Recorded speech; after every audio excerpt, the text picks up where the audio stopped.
Magandang umaga mga bata! Magandang umaga! Especially to you, Ma'am Carol, magandang umaga po. And now, magpakilala muna po ako sa inyo. Sino po ngayon na kilala ako? Sino po may nakakilala sa akin? Okay. So, by the way, I'm Rubiling Sabay-Sabay. I'm from North Davao Colleges, INC, or sa Panabo ko nag-aaral. And then, BEd students, second year. So ngayon, nandito po ako sa inyong harapan para may pahiwatig ako sa inyo na isang ehersisyo at kwento at tula. At ito po ay konektado po. Itong tatlo ay konektado po sa ating pamagat ngayong araw. At bago tayo magsisimula ay kailangan tumayo muna kayong lahat at tayo ay manalangin.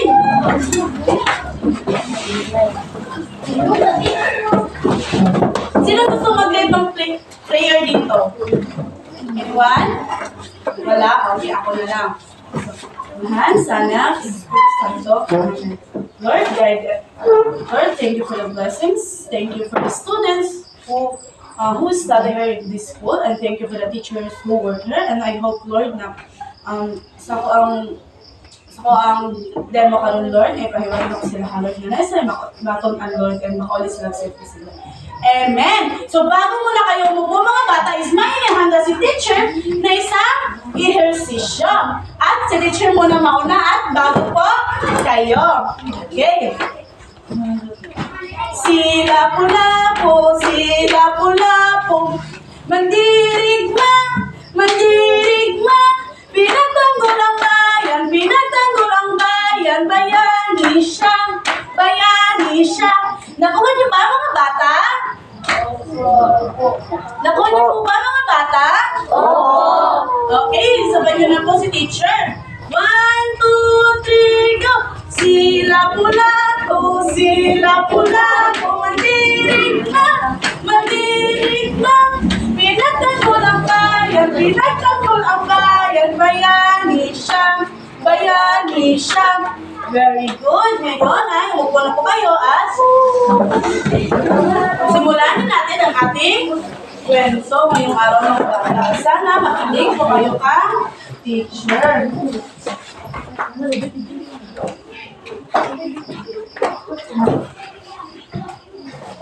Okay. So, ang pamagat ng ating kwento ngayong araw mga bata ay ito ang bayani ng Hanggan. Okay. Ano nga ang pamagat ng ating kwento ngayong araw mga bata? Ang bayani ng Hanggan. Very good.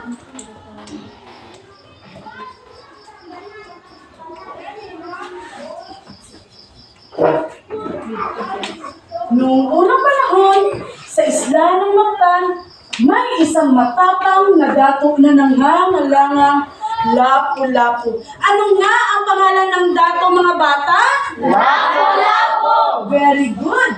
Siya ay kilala bilang isang makatarungan, matapang na pinuno na nagmamahal sa kanyang bayan at higit sa lahat, sa kanyang mga kababayan.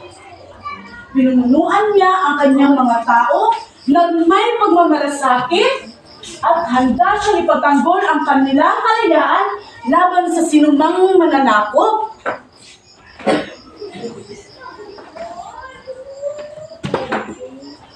Isang araw, noong Abril 1521,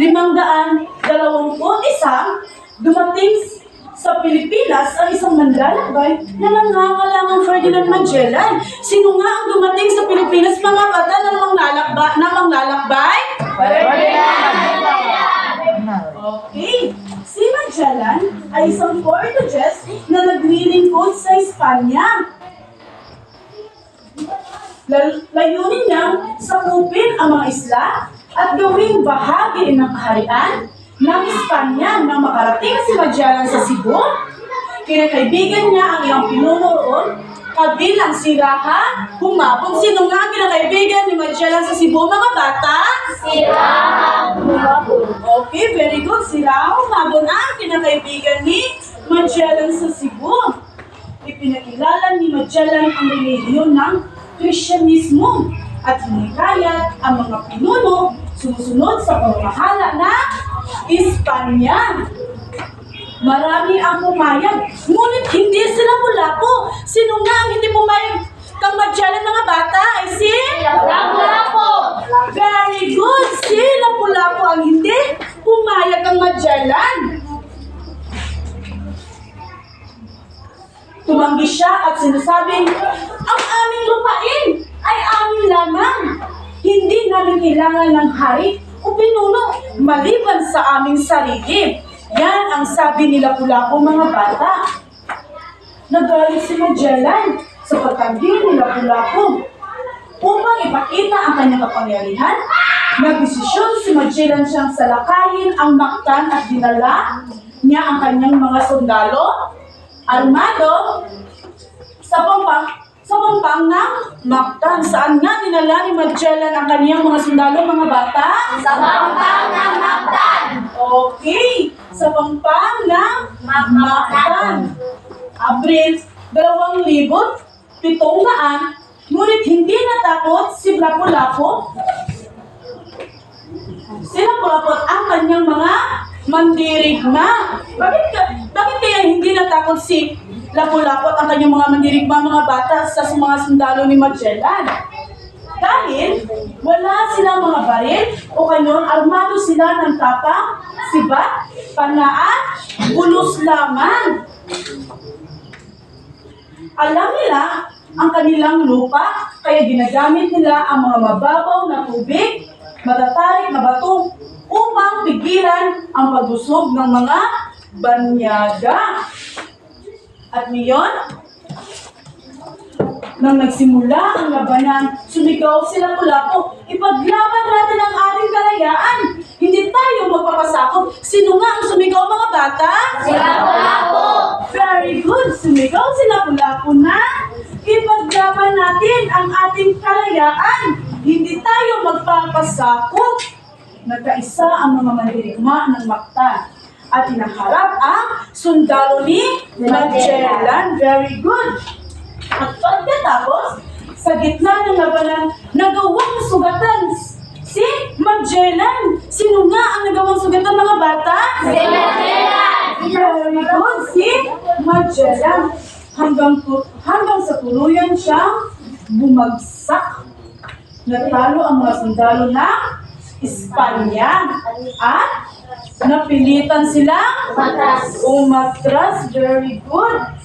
At ang tagumpay sa Mactan ay nagsasabi ng inspirasyon sa mga Pilipino na ipaglaban ang kanilang kalayaan laban sa sinumang mananakop.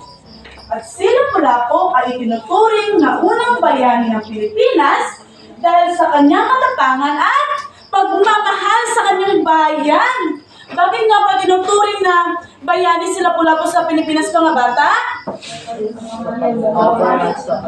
Okay, very good. Dahil sa pagmamahal at pagmamalasakit sa kanyang bayan. At ngayon, mga bata, ano ang inyong natutunan sa ating kwento ngayong araw? Sinong gusto? Okay, ikaw.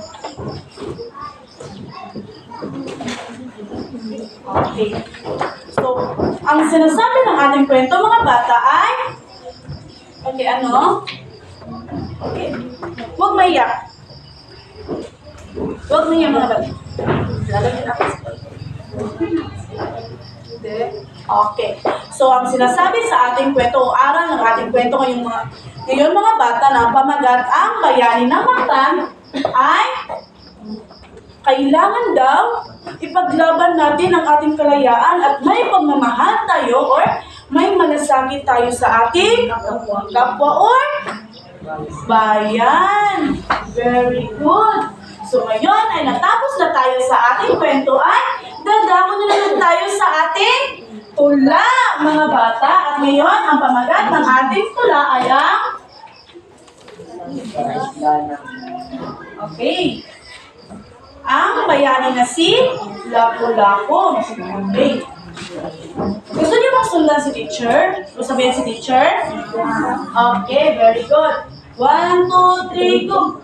Sa Sa isa ng magdan, may bayaning matapang. Sinaulapo sa kalayaan ay hindi nagkulang. Dumating ang dayuhan, nais ang lupa'y hanginin. Ngunit ang aming bayani, hindi ito pinansin. Ang lupa'y ito ay amin, hindi sa inyo. Mataas sa Diyos, puno ng puso. Sa labanan ng tigil, tapang ang nagwagi. Ang bayan ay naigatan, balik sa kanyang gawin. Very good. So ngayon mga bata, ay nagtatapos na ang ating kwento at ang tulatang ehersisyo. At ngayon, pwede ba kayong tumayo at para sa ating panalangin ulit?